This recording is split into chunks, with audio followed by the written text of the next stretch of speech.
And welcome back to another episode of Debt Nation, where we are busy putting death out of business. And really good episode coming up here for you. It's Mr. Schattke coming all the way from America. And before we cross over to Mr. Schattke and talk nuclear safety and a bunch of other things, we're going to thank Thrivous. Thrivous, $5 all the way up to $160 worth of free Thrivous, such geoprotectors and nootropics. The rules are in the link in the description.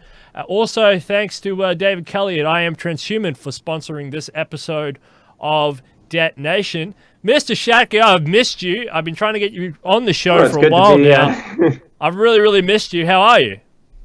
Well, I'm doing all right. I had a bit of a cold it lingered for a while, and I went to see the doctor, and they said, yeah, this isn't coronavirus. You're fine.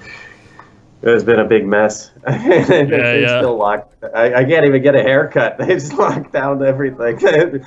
Nah, barbers are non-essential. Yeah. Well, they've limited our barbers to 30 minutes. So you can't get a haircut in that goes over 30 minutes. But because well, so that'd many be of enough for most guys. But yeah. Oh wow, my wife wouldn't be able to finish. Well, that's the thing. What do you do? What do you do for females or men with longer hair? But I don't know. And because all the other barbershops have voluntarily sort of closed their shop doors, all the prices have gone up. For me to get a haircut, it's like $40-50 for 30 minutes. Wow. I could buy a clipper for that. Your hair looks perfect. It's getting too long, I'll tell you that much.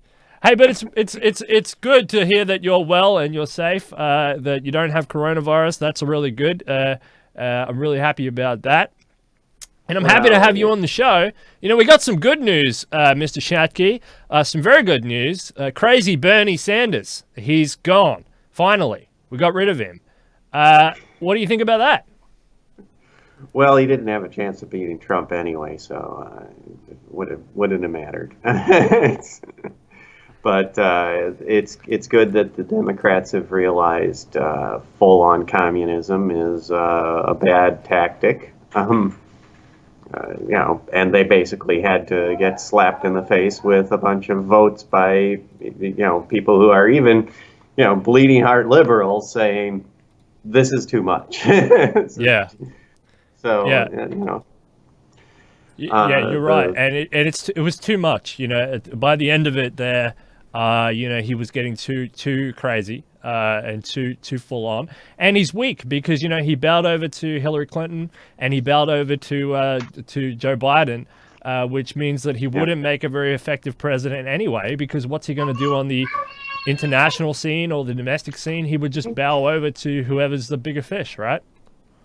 Well, I think in the last 25 years that I've been watching American politics, the only candidate who hasn't endorsed the party nominee was Ron Paul. Yeah. He's like, no, I'm not going to endorse somebody for president who's not going to keep us America free and safe. So that's the thing. Even in the U.S. transhumanist-party, I would have helped Ben Zion if he had asked. If he had said, here, let's talk, what nuclear policy we should have. I would have said, sure, let's talk. Let's talk energy policy and see what we can come up with as a sane and reasonable answer for bringing humanity into the future. Because transhumanism is going to need a lot of power. Okay, a lot of power, and the renewables just don't have the energy density for that. Yeah, no, that's true, and I did a show with Mr. David Yelishvili about that, and even the crypto space, which is not the most incredible space ever, but it's pretty cool. But that's a power consuming entity. I Oh, mean, the people fighting tooth and nail to get the next Bitcoin, because when it's worth 15,000 to get it, yeah, that's worth spending an awful lot of electricity. That's yeah, $15,000 of purchasing power is, for here in America, that's 150,000 kilowatt hours. yeah. I could do a hell of a server farm at that. I could do a hell of a mining farm for that much money. And I wasn't trying to play down Bitcoin like as a concept or cryptocurrency as a concept, but I mean, like compared to transhumanist ideas, like there's definitely some other cooler, fancier ideas. But yeah, it's so power hungry. I mean, it consumes whole entire countries' energy. Outputs, like Ireland or something, or I don't know, UK now. It keeps going up. I haven't looked at it in a half a year or so, but it just keeps consuming more and more and more power well, it has to. That's the nature of the more of the difficulty increase as time goes by. It makes each successive crypto in a space more difficult to achieve. But marginally per tick, but it has to be quite a bit over a period of time, or it wouldn't keep up with technology. It increases in mining ability. And then you end up with, so many people coming up with valid answers that, valid hashes. Yeah, exactly. Because it's the mathematics of the mining process, and it gets excessively harder. As the problems get larger. All right, let's talk nuclear power. So a subject near and dear to my heart. Yeah. You have some incredible ideas about nuclear power. Really really good ideas, and something we should open up on, I guess, like in the news cycle, is COVID-19. How do you see COVID-19 impacting the nuclear power industry? Is the whole nuclear power industry collapsed now? Is it all in a big heap and everyone's running for the hills? Is that what's happening? Because that's not what I'm reading. No. No, the number of people it takes to run a nuclear power plant is astonishingly small. They are designed for reliability. They are designed for safety. Okay, so you need the two people in the control room on the basically two people, because you want to make sure nobody falls asleep at the wheel at a nuclear power plant. So it's in America it works out to be one person for each core and then one extra person, basically. So if you have a single unit power plant, it's two people. If you have a 5-unit power plant like Palo Verde, then it's 5 people. If it's got 4 reactors online, it's 5 people in the control room. And it basically and there's basically nothing to do. The 20 for 99% of the time you're running that reactor, because what you're trying to do is just keep power steady, and the computer controls do that automatically. So they could go down a lot in staffing and have no problem. But what they do is they have, because it's a 24/7 operation, they have 5 people for each shift at Palo Verde. and they want to give people breaks and weekends, so they have 4 entire crews, and they shift out people to on 5-day rotations, right? So that they stay on the same shift and they get a weekend, and it works pretty well. And so there's a lot of talk about maybe Australia dropping its nuclear power prohibition, and several of your MPs have pushed for that, and the pushback you're getting is the same pushback we get every time somebody talks nuclear, and it's the nonsense. Oh, it's an atom bomb. Okay, first off, it's not an atom bomb. Okay, when a nuclear power plant is critical, that's the state that it's running in. What that means is you've got a steady state of neutrons in the core at your power level. Okay? You're not subcritical, going down in power, or supercritical, going up in power.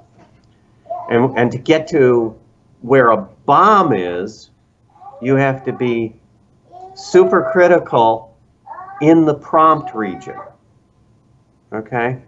Where the fission neutrons that come off of each fission are what is feeding the next generation. And in nuclear power plants,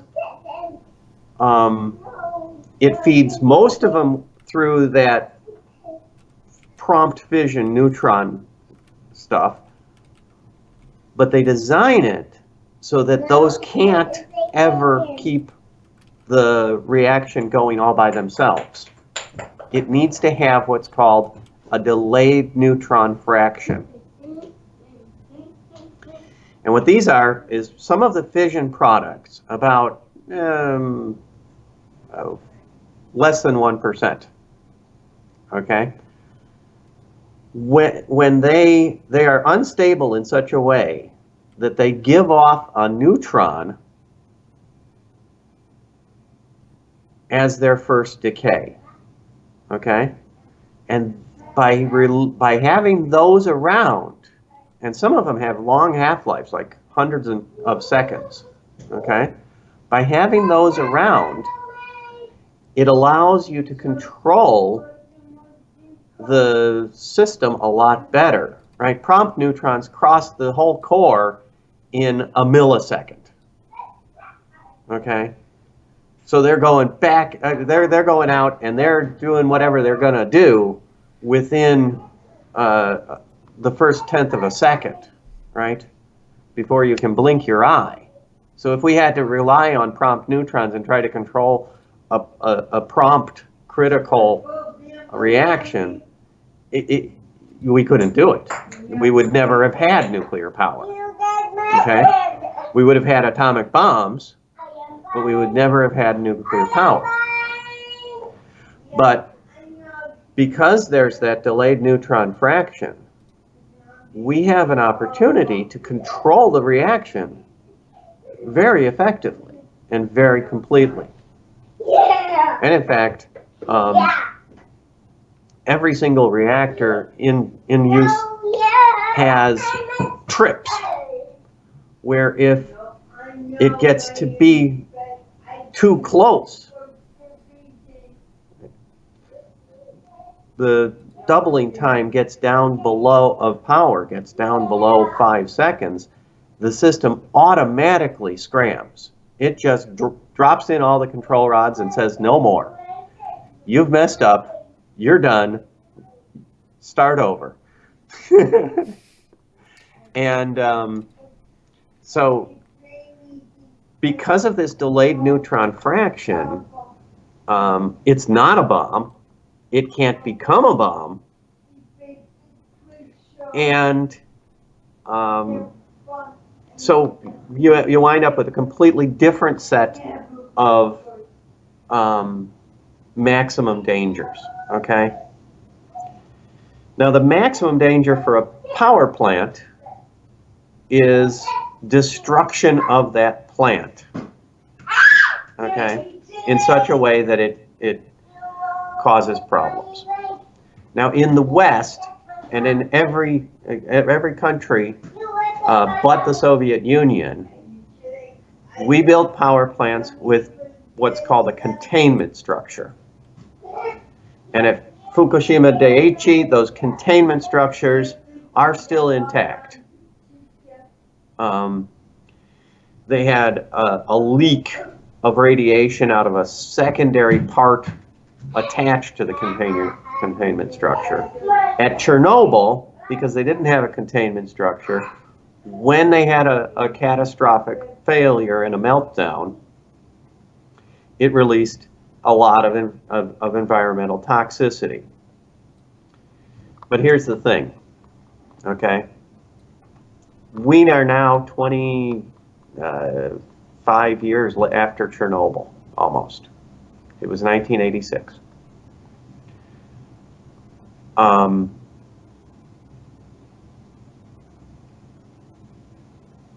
We know how many cancers it caused.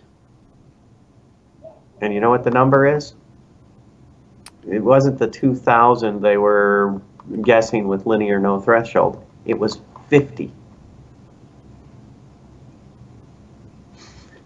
Not only that, the extra screening that Belarus put into place saved hundreds of lives, because the screening for leukemia and for cancer that they were doing in order to check for Chernobyl was catching all these other cancers that people were getting just in the normal course of events. So their cancer mortality rate actually dropped significantly.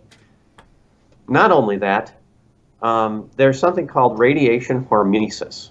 Okay, this wasn't really scientifically verified until just this last decade or so.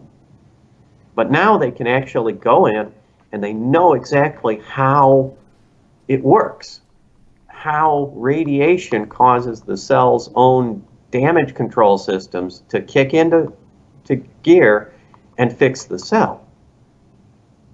And it fixes not only the radiation damage from low dose radiation, but it also fixes mutagenic damage from any other source. Like if you've been getting some eating a charcoal grilled steak every week, you were getting a little bit of mutagenic compounds in that, and it'll fix that damage too, if it kicks off with a little bit of, and the amount of radiation to kick off that hormesis effect, that repair system, is on the order of 5 times your normal background radiation, okay?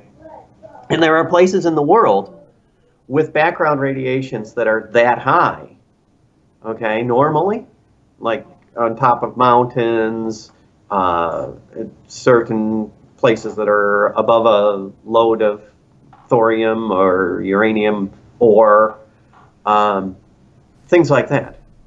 And these places have lower incidences of cancer and higher lifespans. Now, I'm not saying we should all go out and, eat some monazite thorium sand with every meal, but it's good to know that if there's a minor release, like the 3 Mile Island release, right, which was less than the equivalent of an X-ray for everybody in the town.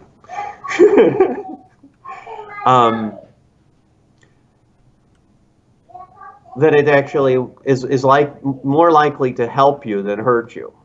Mm. So not only can these things not explode, if they melt down, it's contained. And if they have to vent something that's mildly radioactive, because it's going to be so little, spread out so much, it's going to actually end up helping, which is kind of weird.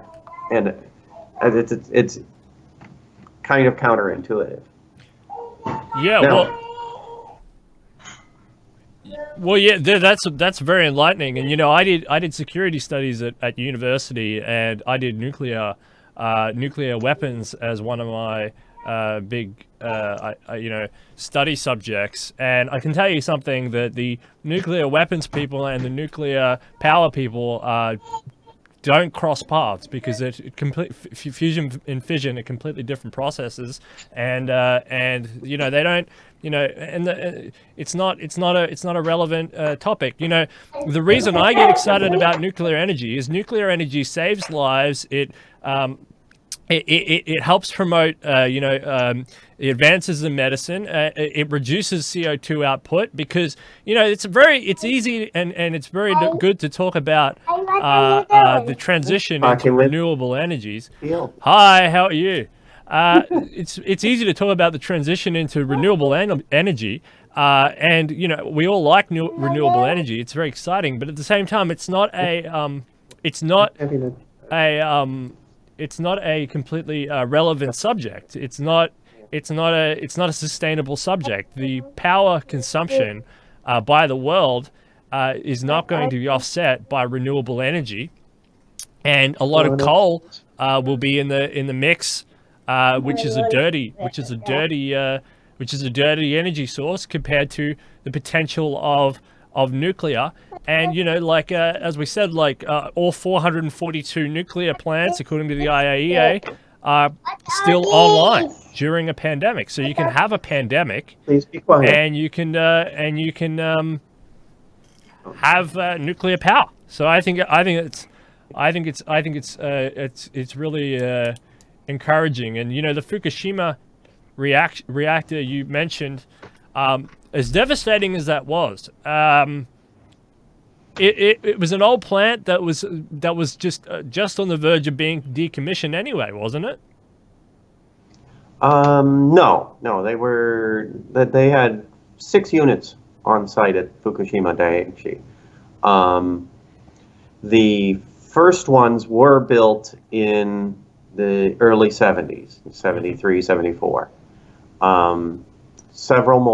Two more were built in the early 80s, and then the last 2 units were actually built in the early 90s. So they were 20 years old, almost, at the time of the accident, but still had plenty of service life on them.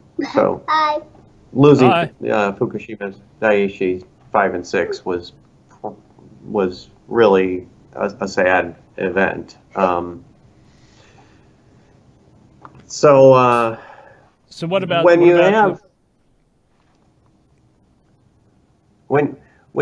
a large tsunami like that? 20,000 people died to the earthquake and tsunami, right? And you know how many people died from radiation? No idea. From the Fukushima accident? 0. And you know how many people will die from the Fukushima accident? Radiation? 0. The number is 0. We know that the levels are below the threshold of harm. Quiet, Kenneth. Yeah. And we know for a fact. One person died at the site, and he died because he was in a crane when the earthquake happened, and his crane collapsed because they're not designed for being able to handle that big an earthquake. And Other than that, nobody got hurt. Well, you mentioned Well, Australia. people got hurt. There were two people who took some radiation damage, and they went to the hospital, and they came out okay. So everything's fine. Well, you mentioned Australia, and Australia is kind of this big island that that doesn't really have too many fault lines. We're not really affected by the the fire, the Pacific Rim of Fire. We have some cyclones every now and again, but we have a pretty stable continent that Well, that doesn't really have that many natural disasters that would shake up a nuclear power reactor. I, I've always, I, yeah, I think New Zealand is on the edge of your continental crust, and that's where they are geologically active there, and then I think it goes up towards Indonesia there too, and that's the edge of your crust there of your continental plate. But yeah, the middle of Australia is a really geological stable zone, and the Australia, um, you'd have to plan for the possibility of a tsunami, and the energy of a tsunami dissipates according to the distance squared, right?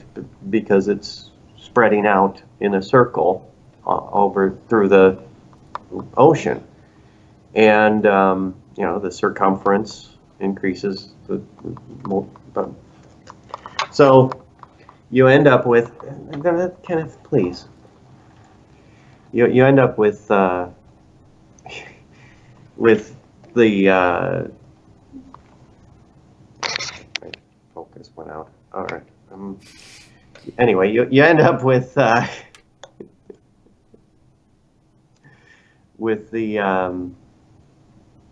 wave height depending on how far away you are, and then there's this graph that the people who are trying to scare about nuclear used after Fukushima, which was the wave height graph. And they said that this is the radiation reaching all the way to the U.S., but no, it was the wave height, and the wave height right there at, stop it, Kenneth, at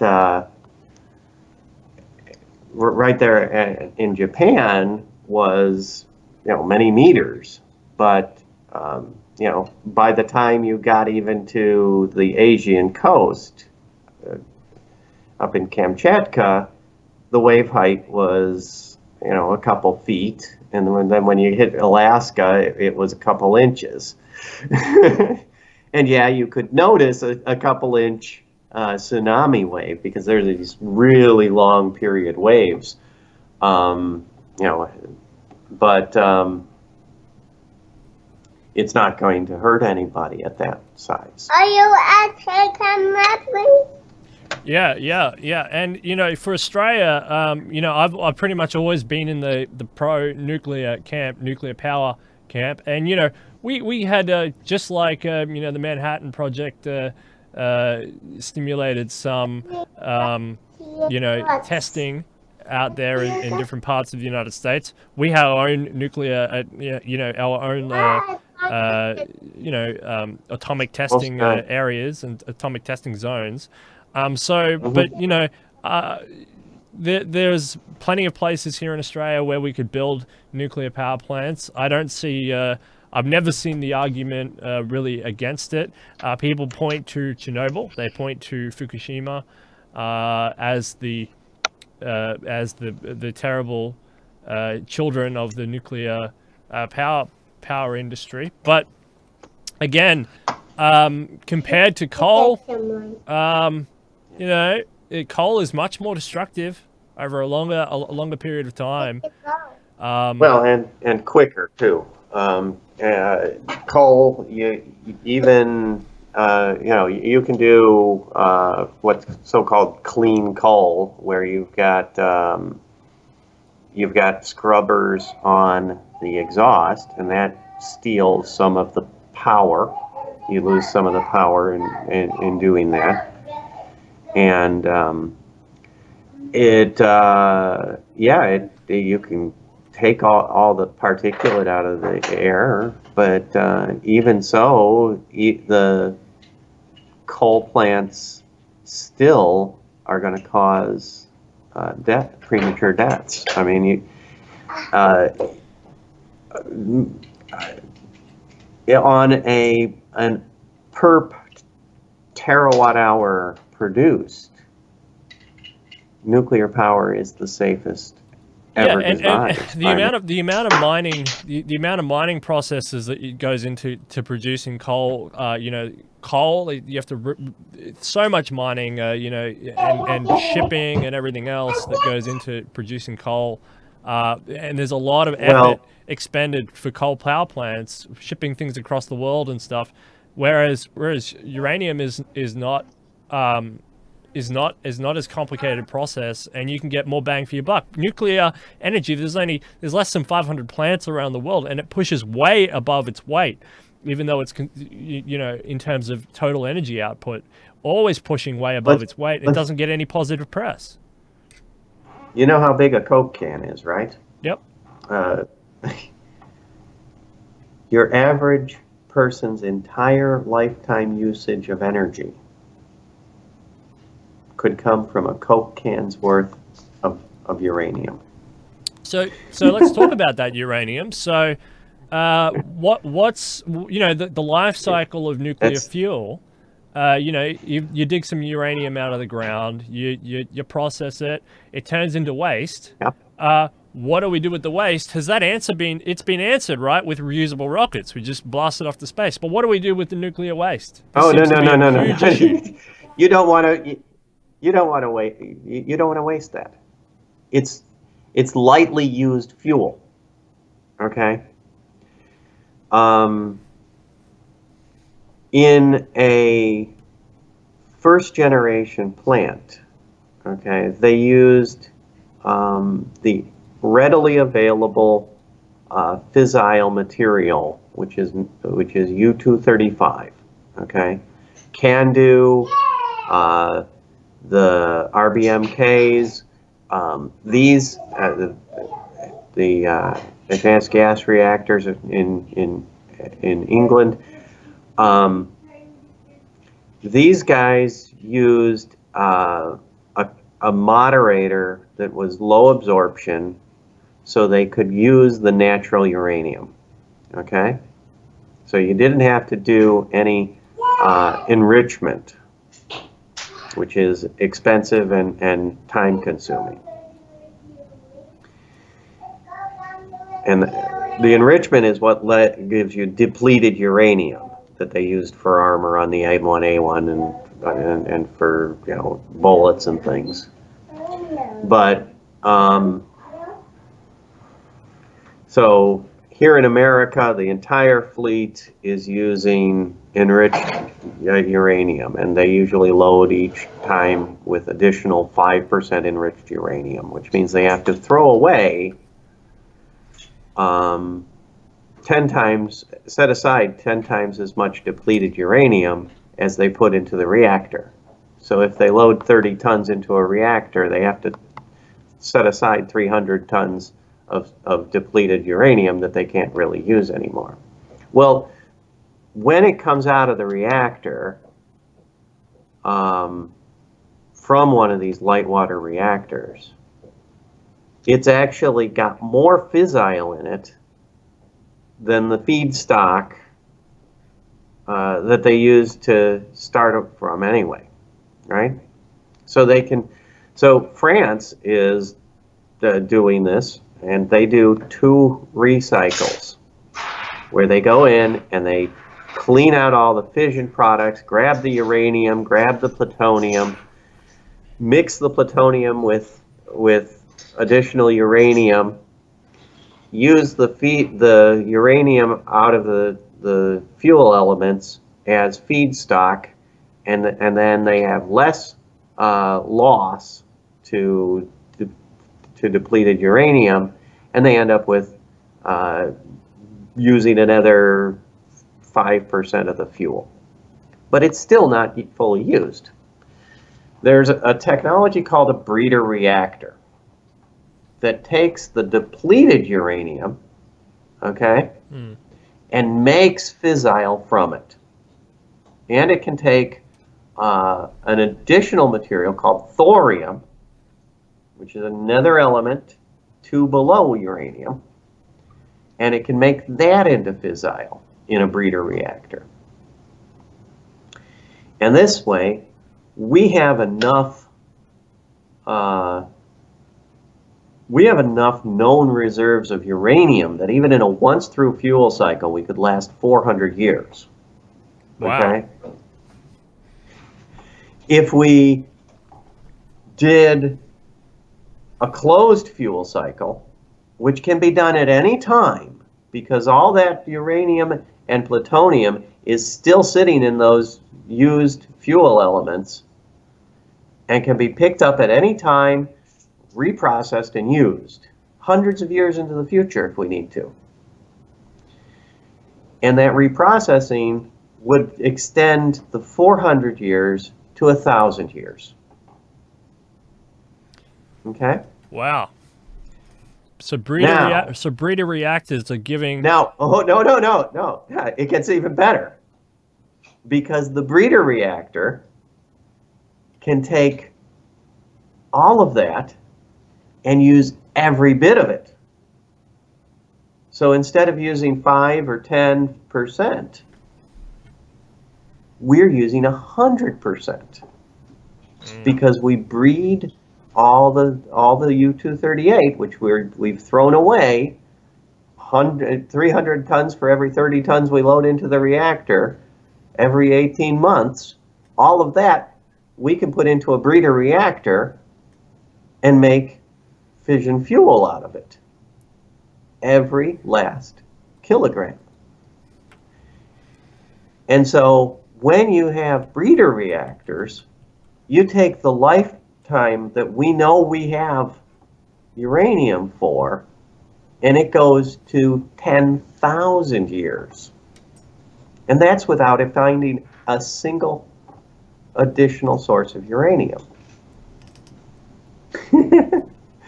That's amazing. So, yeah, yes, it's not renewable in that we're not relying on a fusion reactor 93 million miles away and yeah, expected to last another 5 billion years for it. But 10,000 years takes us from Paleolithic living in caves to today. Okay? Hunting mastodons with stone spears to today. Where are we going to be in another 10,000 years? So basically, nuclear can provide power for the entirety of mankind for the entirety of the foreseeable future. Yeah. If we haven't cracked space flight to get additional sources from the asteroid belt and fusion power in 10,000 years, something has gone desperately wrong.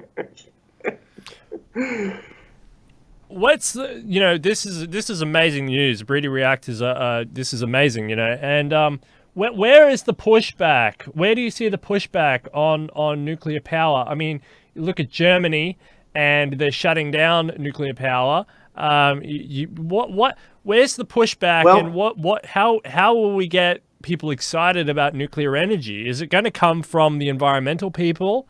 Is it going to come from the free market in terms of, is it going to come from some sort of energy entrepreneur to stimulate excitement of nuclear energy industry?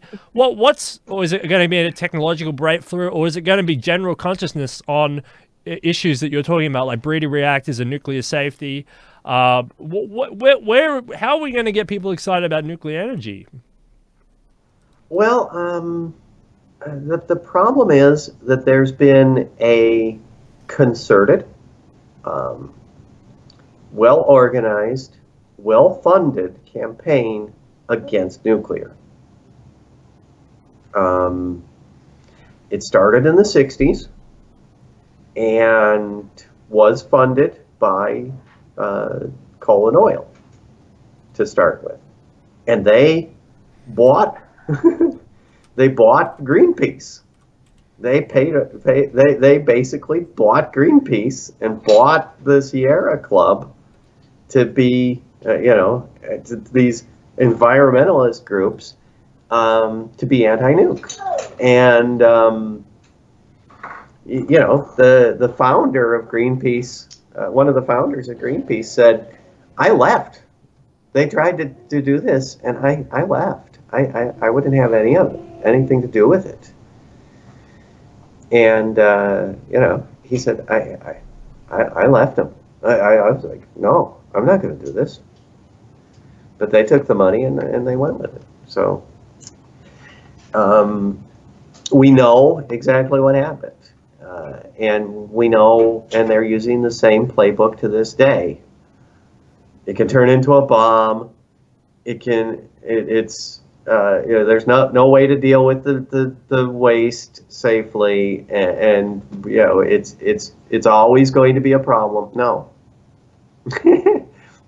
You know what we do with the waste here in the United States?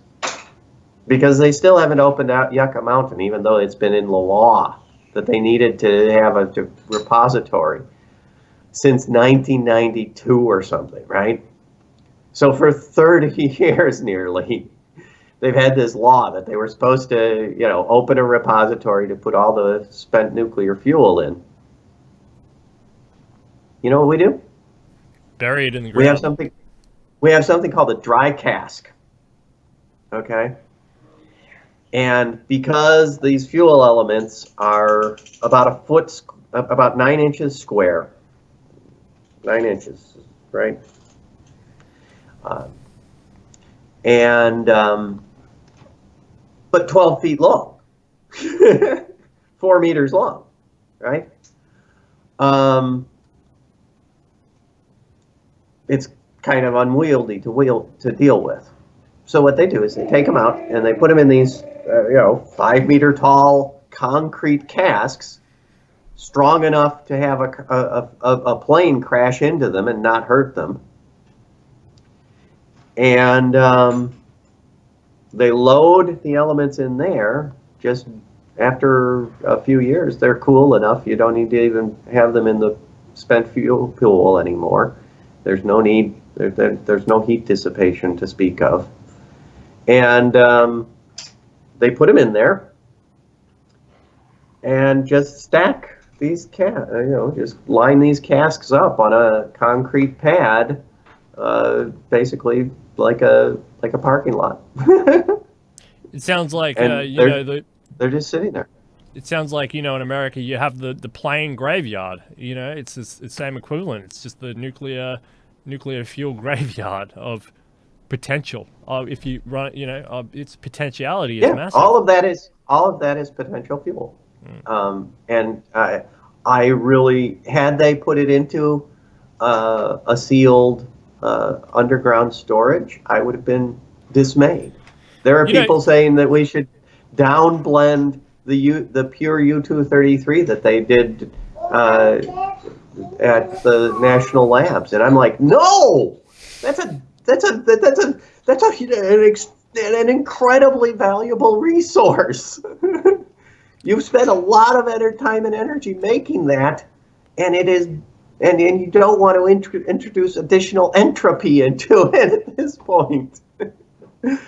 If we wanted to make a space nuclear power plant, we would want to make it with the very best nuclear fuel available.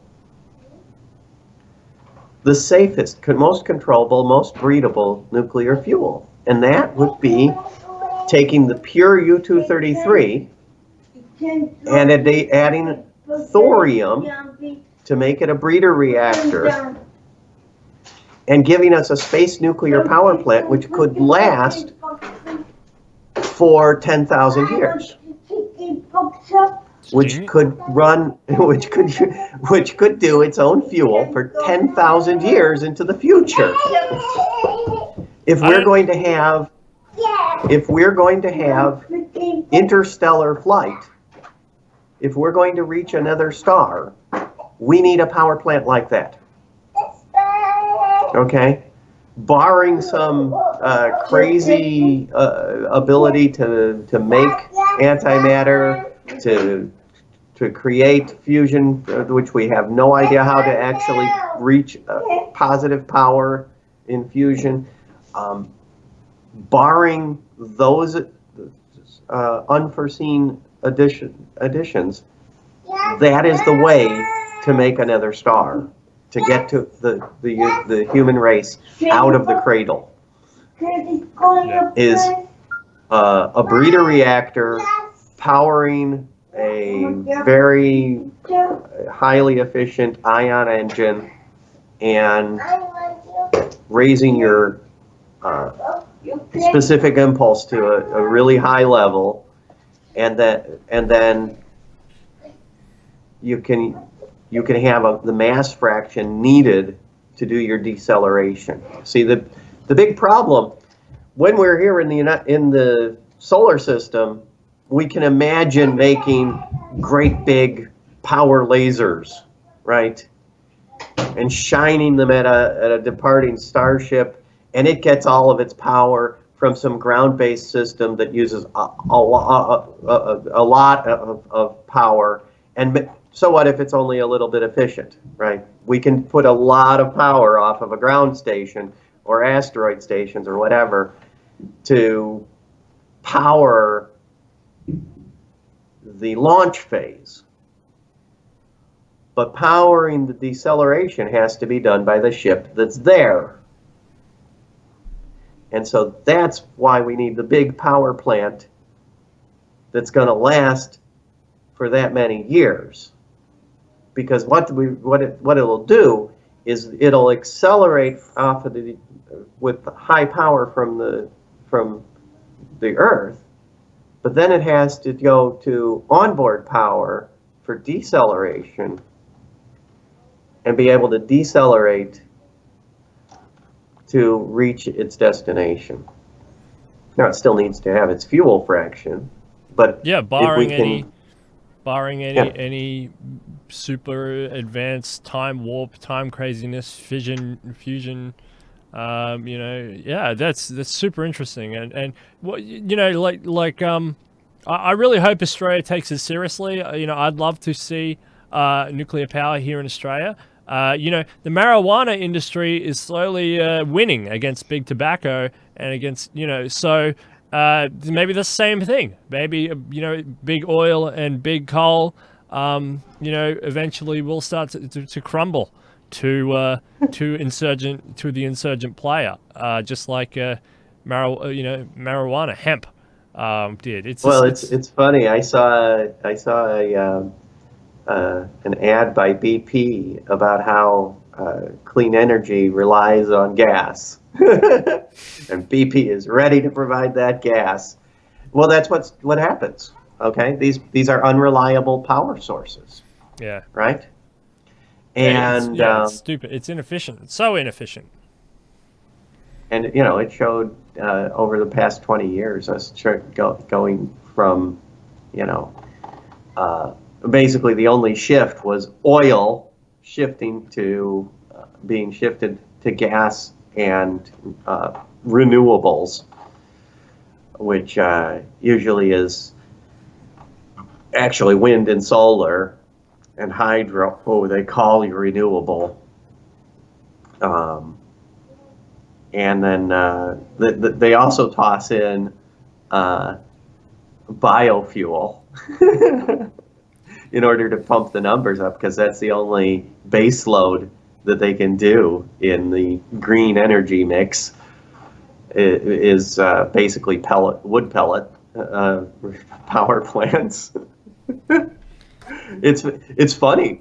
America is shipping tens of thousands of tons of wood pellets to Germany for them to burn. It's so stupid. Yeah, and if you want to think about it, I mean, Australia is one of the largest coal exporting countries per capita, at least. And it's funny that we don't have nuclear nuclear debate here in Australia. So, if you want a one-to-one correlation, you're also a nuclear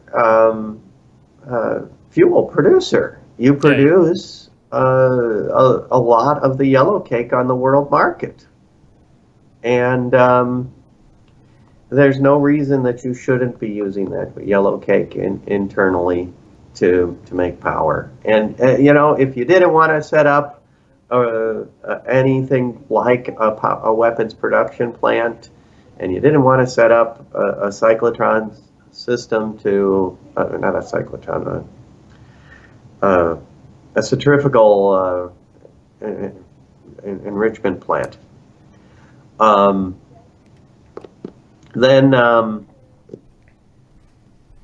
then you could do any of the number of designs which use natural uranium. You could talk to Canada; they'll gladly build you CANDOs. You could talk to England; they'll gladly build you advanced gas reactors. You can talk to the Russians; they'll gladly build you a natural uranium RBMK that's got all the problems fixed. All of these plants are easy, and honestly, a team of 5 guys could design a nuclear power plant using graphite moderator and whatever way you want to do it. You could talk to the Indians; they'll make you a graphite moderated system. Or a heavy water moderated system. They have a heavy water design which loads vertically, whereas CANDO loads horizontally. It doesn't matter. Either can work. Yeah, and that's where a lot of our exports go, to India. Yeah. So you're talking, basically, you could have nuclear power for $1 billion and 2 years of having the will.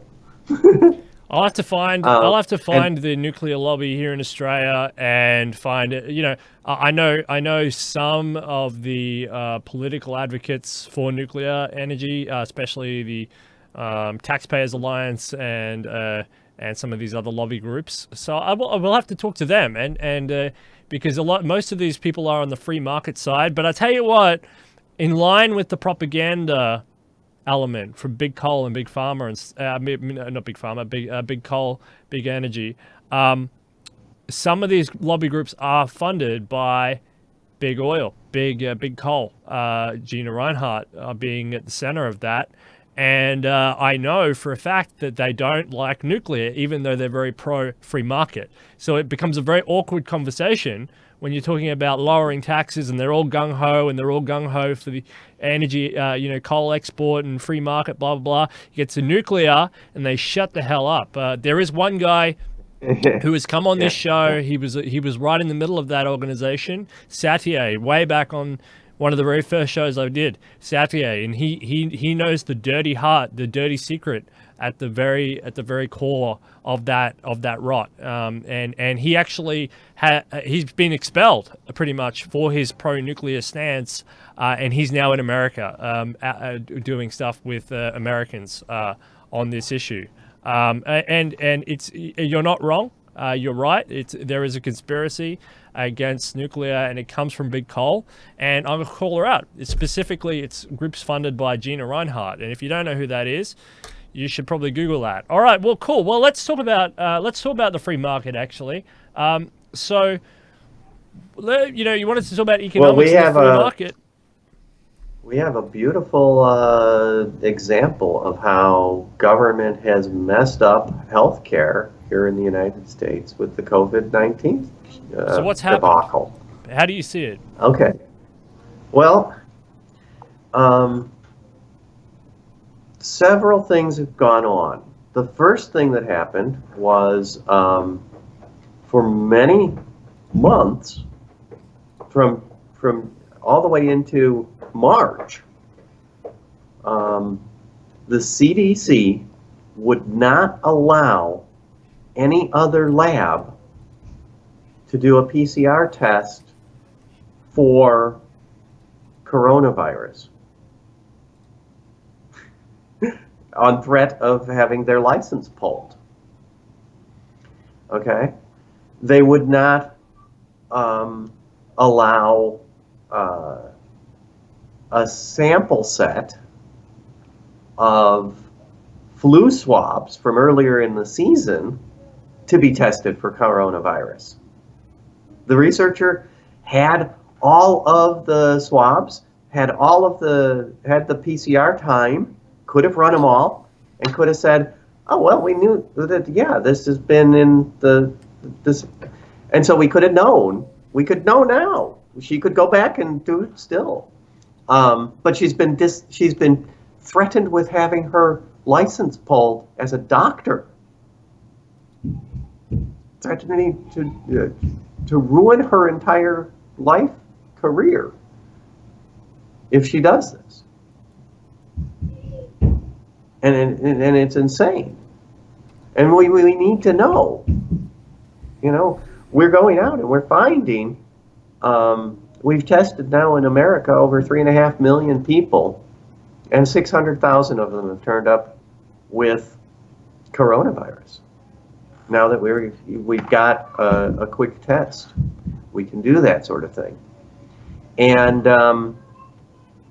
well, that shows, first off, that we never stopped this disease anywhere.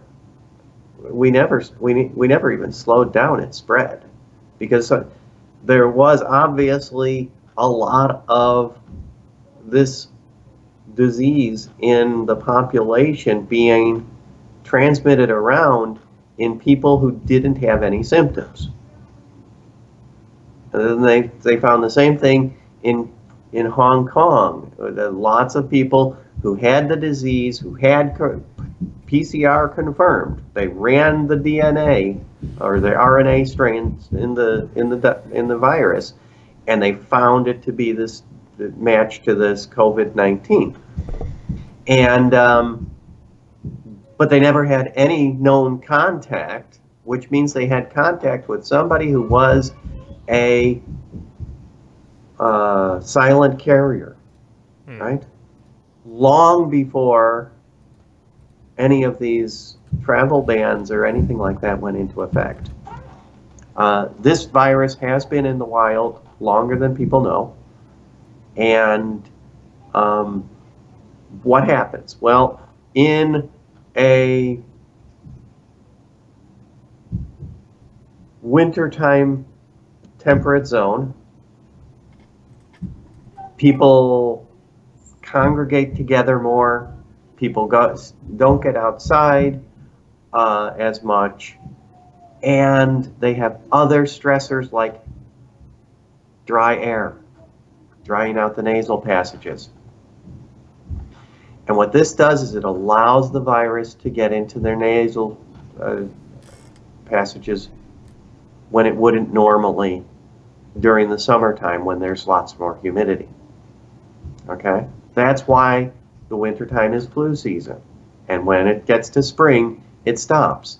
It's not because the flu bug doesn't transmit the same way. It's because your nasal passages aren't dry. They aren't cracked. You aren't getting sinus issues. And so because of that, the bug gets caught in the mucus. The mucus flushes into the catches that are designed in your body, and those are patrolled by your white blood cells. And your white blood cells say, oh, this is a new bug we haven't seen before. And they build their immunity up that way. just a normal course of events. And so what happened is you've got lots of people who didn't get, who were healthy and able to, just build up a normal, natural immunity to it. But now they get a cold. Okay? And now they're sneezing or coughing, and that, along with the cold virus, transmitted this also. And so it's out there, and probably everybody in America has been effectively exposed to it. Okay? Everybody in the temperate zones has been effectively exposed to it by now. Okay? The people in the tropical zones, because they never were in this dry air, it's a lot slower to transmit and to get to those people. Okay?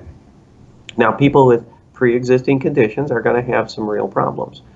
But COVID-19 is a great example of how government messes up a proper response. Now, in the health market in America, we have certificates of need for hospitals. Okay? So if there's a board of doctors that says, oh, we don't need another hospital. Now, that's not that shouldn't be the decision of the other doctors. That should be the decision of the investors in the hospital. Do we need another hospital? Well, I think we do. I think I can make money if I build another hospital here. And that should be their determining factor. It shouldn't be whether, the doctors have decided that they need another hospital to work at or not. Yeah. It's the people who are willing to build a hospital who should be deciding whether they want to spend their money on it. Well, it's a really interesting. It's interesting how do you throw more money or less money at the problem? America already spends between 18 and 20% of its GDP on healthcare. And, do you want to spend more money? I mean, what do you want to go to? 100%, 20%, 40%? I mean, it's so stupid because, government can't allocate resources properly because only the free market knows real supply and demand. I mean, if you build a 50 million hospital, there was a project. Remember the Bridge to Nowhere projects? That's the same thing in the healthcare industry, because if you're a construction company, if I was a construction company, I would want a hospital everywhere. I would want to continuously be building hospitals. So I would say to the government, that town of 10 people, they need a $50 million hospital. No doubt about it. And they are, and of course I want, So, and that's kind of what happens, and people freak out, and then they misallocate resources, and doctors, being power hungry or whatever.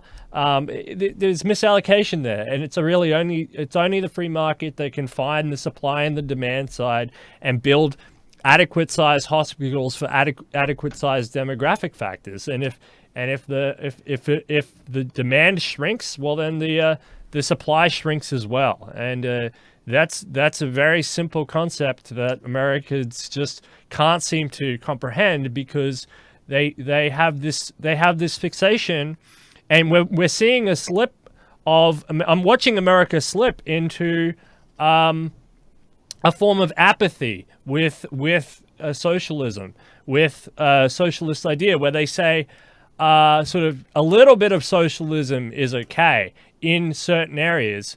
But once you start the misallocation just gets out of control. And, do you want to bail out the airline industry or not? Do you want to, this is, once you start down that path, it becomes very, very hard to, unravel. Once you start playing with once you start misallocating. And, and it takes a very firm hand. Like, you know, a lot of people say Bernie Sanders is a very moral person, and, you know, he's been, even Zoltan Itzban wrote this, and we call him out for this. He said, oh, you know, he's stuck to what he believed in for 50 years or 80 years or however old he is. He's stuck to the one single message, and, you know, you've got to, but you've got to hand it to him for you gotta give him a round of applause. But, you know, this is silly. Like, as you said, Ron Paul, he did the same thing. Very virtuous, very, very, very good character. He did the same thing, and he didn't kowtow to Mitt Romney. He didn't kowtow to the Bushes or anybody like that, because he actually is a man of principle and character in a way that Bernie Sanders could never ever dream to be. Yeah, it's you know, and then once you start down this path of misallocating resources, it's incredibly hard to stop. And, you know, the same people who call for really, really big government, and how you know, because they're complaining about the misallocation of resources, are also then look the other way and don't call out lobby, because that's all you can do. I mean, all you can do is call out different lobby groups who have now implemented themselves like parasites inside of your system, when really your system is messing up the supply and the demand factor.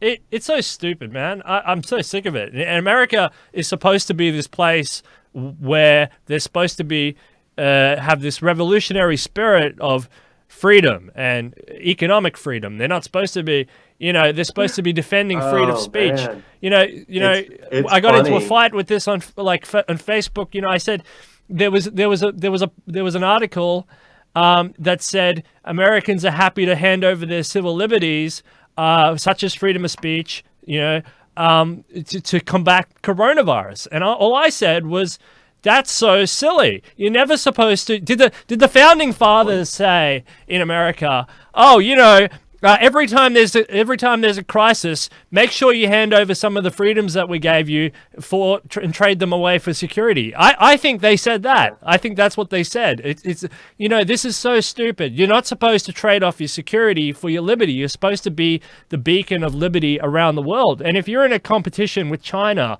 for a race to the bottom of who's more authoritarian, or a race with Russia to the bottom of who's more authoritarian, who can control freedom of speech more, who implement a social credit system faster, who can misallocate resources quicker and faster in the healthcare industry and let more people die, and who can let the coal and oil and gas lobby dominate everything, and who can let the big military industrial complex scoop up what's left of the American taxpayer. But if you're in that sort of race, then what type of world are we heading to? This is a silly thing, and it comes down to big government. It comes down to people not standing up to big government. It comes to them, you know, and I you know, they had. Well, we had protests across the country about this, and you know, some of the protests got shut down for being unlawful as non-essential activities. So the last protest I saw was in Michigan, and they were like, no, we're not going to get shut down. We're all going to bring our weapons, and you can lump it. Yeah. You know, there's the Bundy Ranch showed that a bunch of people willing to take a stand might not ever fire a shot, but without those weapons at hand, that Al Bundy would have been just run roughshod over and drummed off of the land he was using, and you know.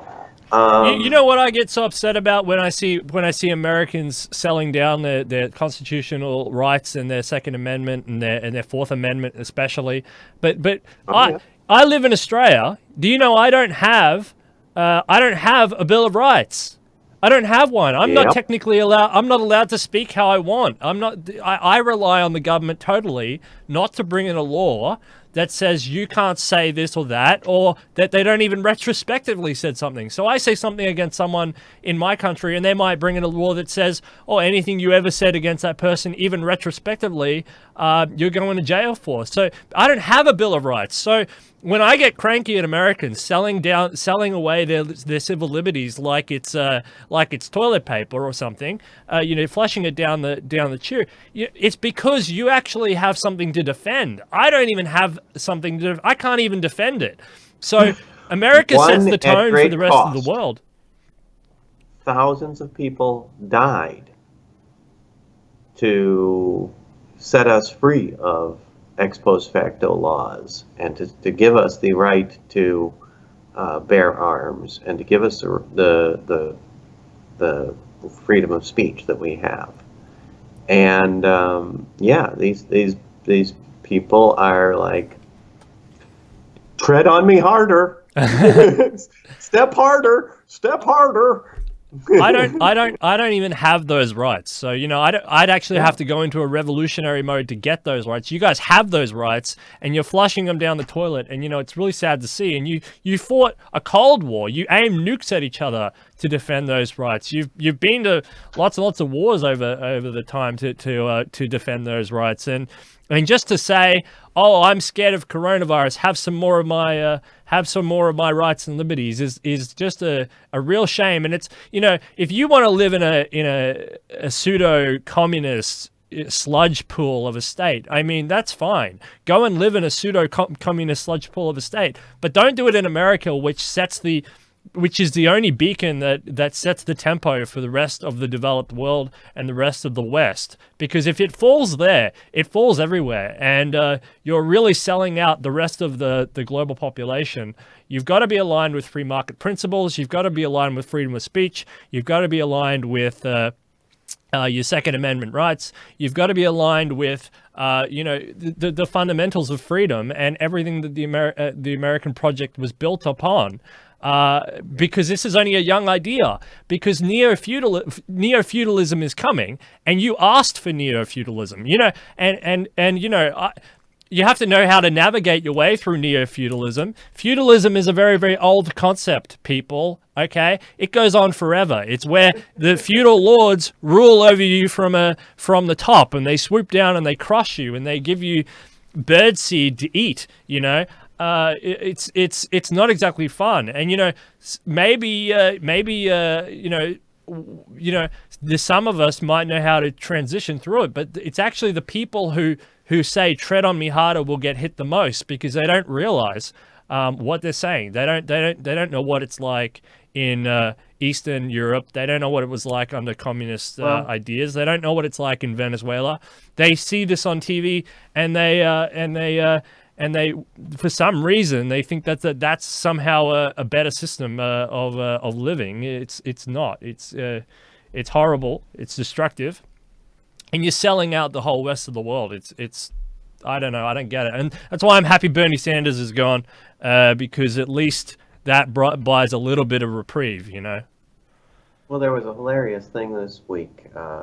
On Tuesday, Trump said, "I have full authority to end the state of emergency throughout the country," and which he does. He has the authority to decide that the state of emergency is over, and the governors got so pissed, and the left was up in arms. Oh my goodness, he's talking, and they suddenly pull out the 10th Amendment, which nobody is hearing about for 100 years, since the Civil War, basically, and saying, oh, no, we have reserved rights to the states. Well, the 10th Amendment actually says to the states and the people. I've actually got my pocket Constitution here on my desk at all times, because I'm about freedom, right? And if if there's any freedom that's going to come knowledge out, is freedom. if there's any freedom that's going to come off of pages of paper and paper magic, it's going to be in the Constitution of the United States. The power is not delegated to the United States by the Constitution, nor prohibited by it to the states, are reserved to the states respectively or to the people. Okay. So, and now they're saying quarantine is a state power, and there's been a actual Supreme Court case about it, and the Supreme Court said, yeah, quarantine is a state power long ago. But to see these people who ignore the Constitution 90% of the time, 99% of the time, they're like, oh, the Constitution is a living document, and we have to adjust our interpretation of it for the age that we're in. To see these people go, oh, wait a minute, we didn't give you that power. You know, that's been the beautiful thing about Trump, actually, is that Obama, you know, he was allowed to get away with anything because he's Obama.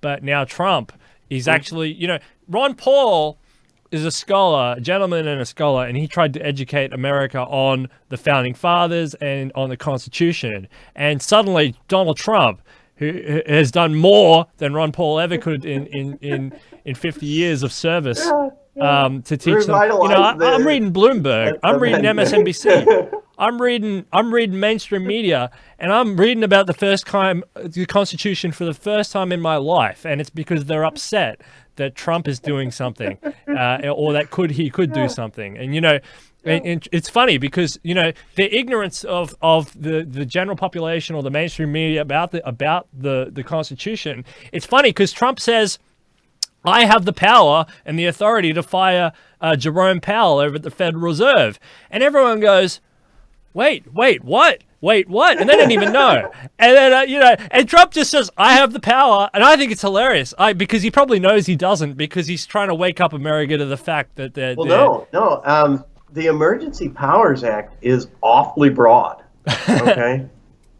When the Congress allowed the president to declare a state of emergency, they delegate under this act, right? Because it's an actual law, the Congress has already told the president that in these cases, he gets to make these decisions. And it's all there. He really does have the power to... Oh, good.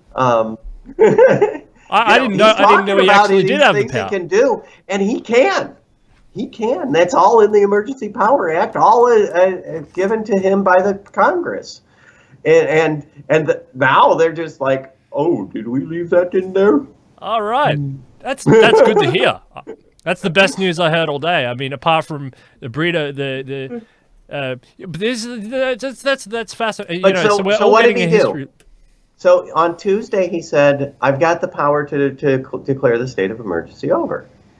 On Thursday, after meeting with the governors, he said, I'm letting them decide.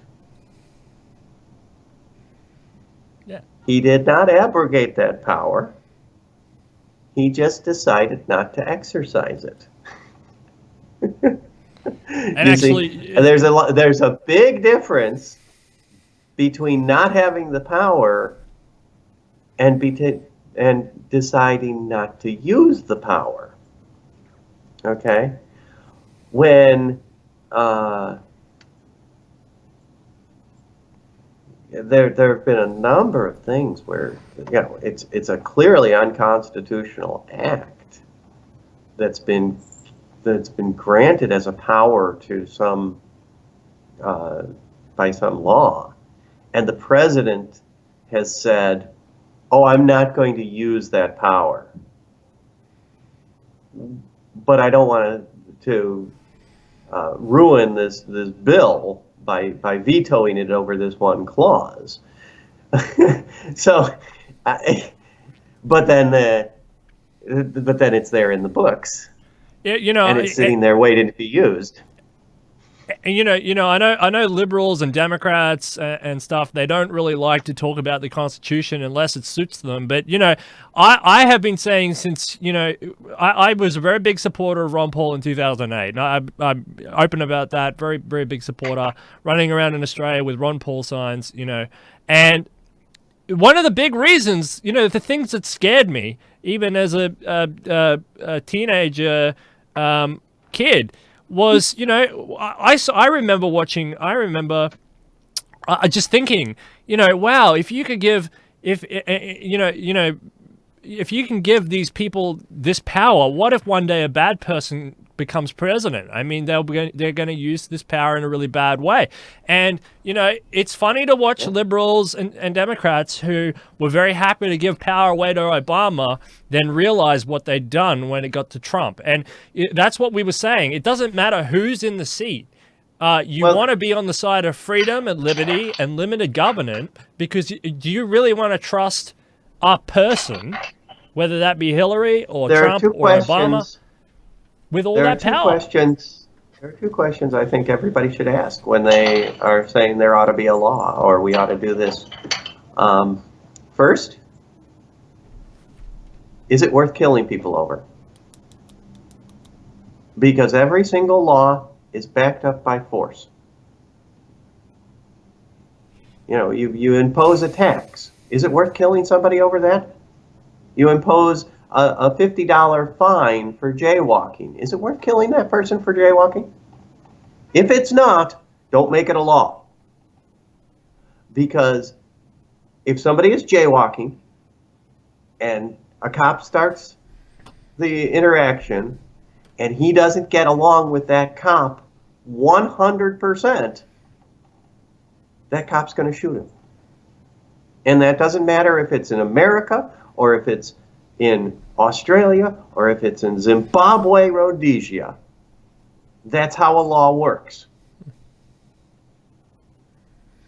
Yeah. And what's the second It's question? at the point of a gun. Now, the second question is, would you want your worst enemy to have this power? Yeah, that's it. That's beautiful. Would you want your worst enemy to have this power? And if you don't write it into law. That's exactly right. And one day you're going to get stuck. There's no telling that your worst enemy won't get this power, and that is what has hoisted the Democrats by their own petard. Is they gave all this power to the presidency, and then instead of Hillary winning, it was Donald Trump.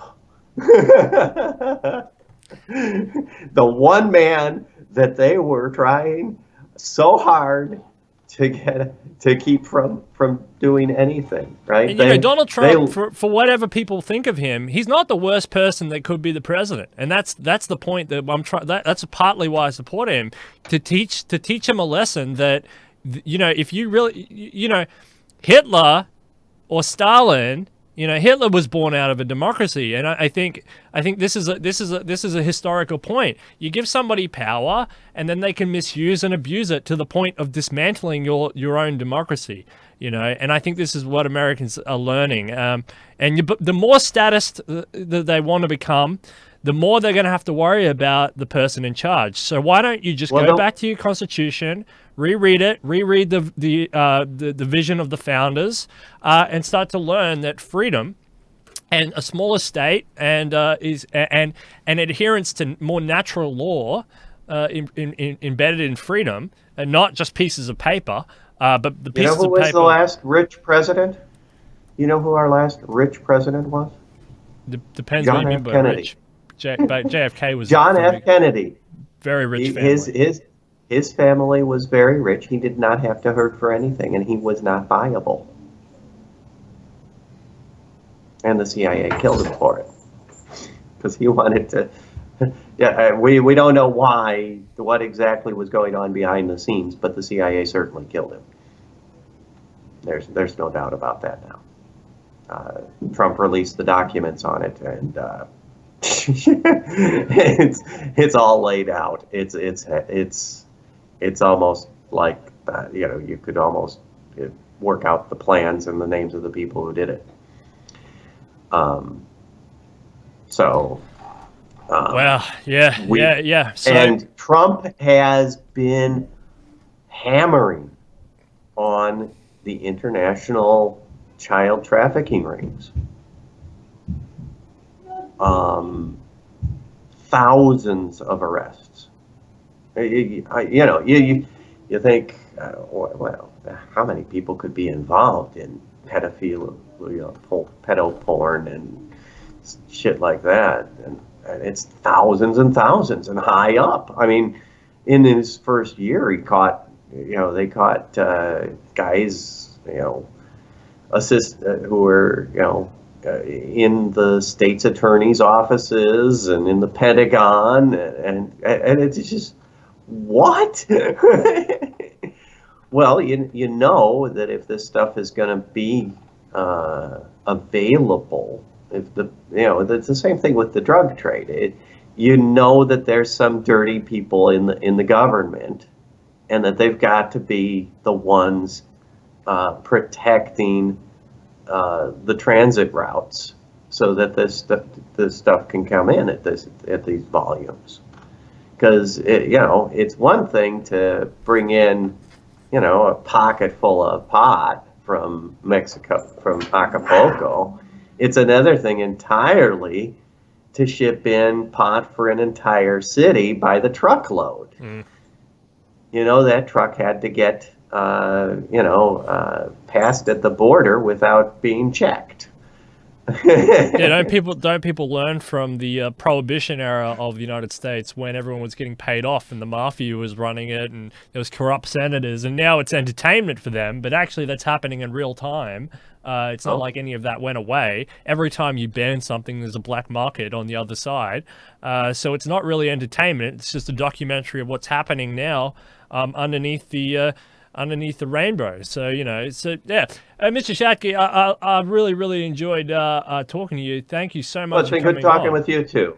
Really appreciate it. Really thank you. And you're right. America's got to go back to thinking more freedom based, and because the more the Democrats cry about Trump, the more they have to realize that they're just crying about their own self-reflection. That they've asked for all this big government, they've asked for all this power, they've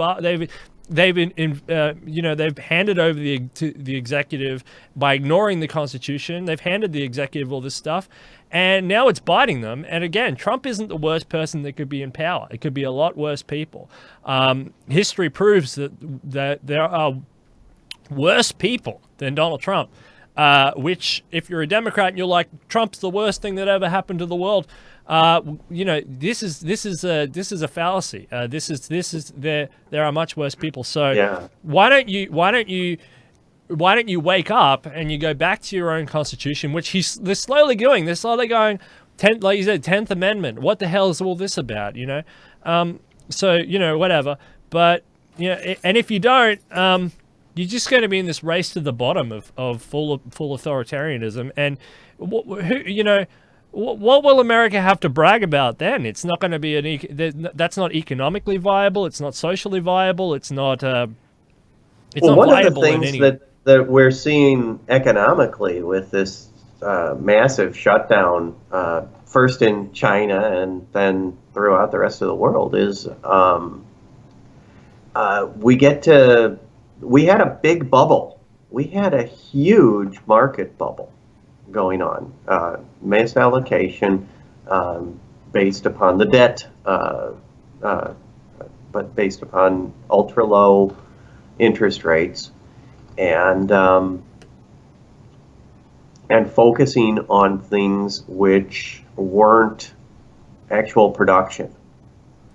And with these shutdowns, we're closing out the books, as it were.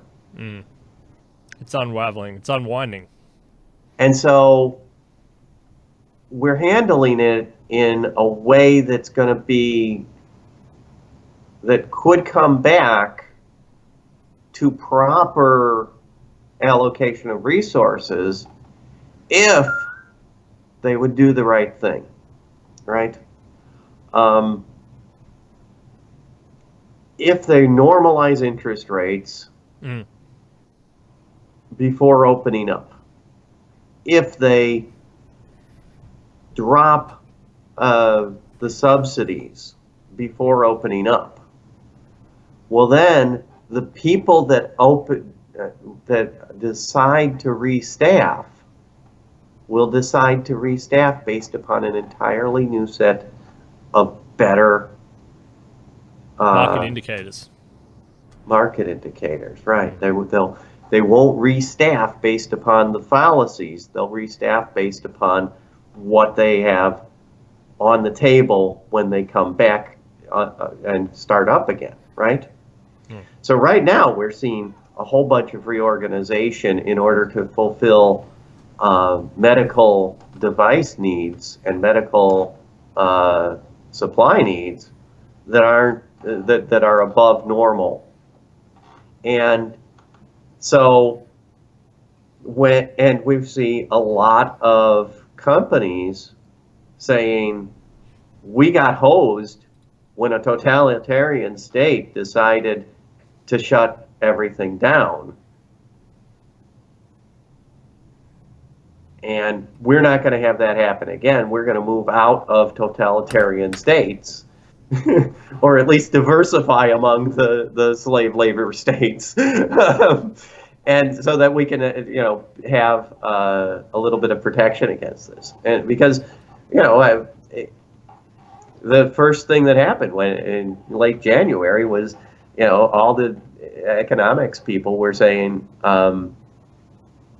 companies are going to have supply chain difficulties within a couple weeks because what China is shut down. Well, it takes 3 weeks to cross the Pacific with a container of goods. My mother-in-law is an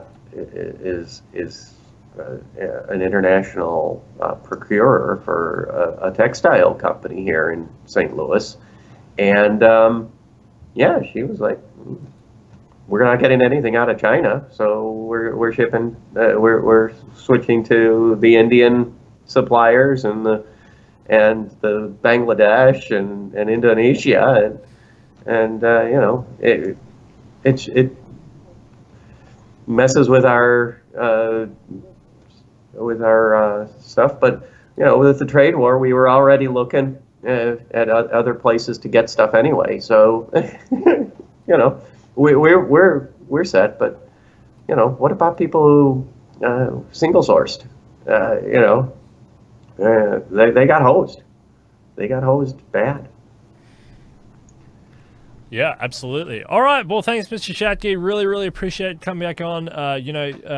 Nuclear power. Well, peace and joy, and keep your eye on the freedom. It can be won without a revolution, I think. Well, yeah, like Ron Paul says, it's just got to be a peaceful revolution, and it's always in the mind. It's just about the mind. If we can change people's minds, we can change it all tomorrow. So, and I totally agree. And America's the only place that's going to keep that beacon alive. If it falls there, it falls everywhere. So you've got a huge responsibility to keep that flame alive. Otherwise, what's the point of having Lady Liberty over in New York? Just pull it down tomorrow. I mean, that's So, all right. Well, thanks, Mr. Schattke. Been fantastic. Really, really appreciate coming on. Nuclear power and economics as well. Thank you so much. Well, thank you for the time and the conversation. It was good. Appreciate it.